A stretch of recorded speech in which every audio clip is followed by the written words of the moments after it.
Mitchell Hurwitz, creator of hit TV comedy Arrested Development, made a big move to Netflix back in 2013.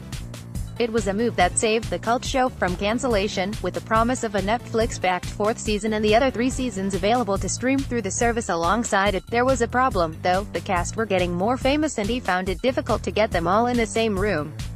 Given that the comedy of the show relied on the relationship of the entire Bluth family, this was an issue. To get around this, he gave Season 4 a Rashomon-style narrative, focusing on a certain member of the family in each episode. It worked to a point but didn't quite shine as much as the previous series. This week, Hurwitz made the surprise announcement that Season 5 was imminent, real soon, he wrote in a handwritten note posted on Twitter. So soon that we will be saying, why are we all just hearing this now? But before the surprise 5th season happens, Hurwitz has done something that's an even bigger surprise. He's remixed the 4th season, giving it a re-edit so that it is more in keeping with the multiple narrative threads that fans loved about the show. Arrested Development pic.twitter.com/njp26k9k7 May 1, 2018 Comedic experiment. I pursued it as a comedic experiment to see if new jokes and a new perspective would emerge from a remix that features all the Bluths, writes Hurwitz. In all, there are now 22 interwoven stories, instead of the 15 episodes that originally made up Season 4. Hurwitz's big experiment has actually made the show more traditional. When Netflix first dipped its toes into original TV content, one of its big things was that because it was an all-you-can-eat streaming service, creators could play around a bit with their ideas.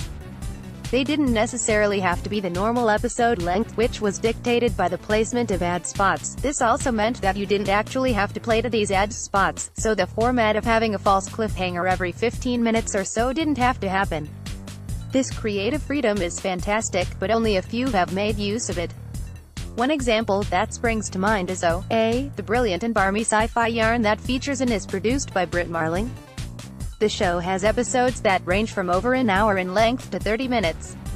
It skews the conventions of TV to fit its narrative and not the other way round.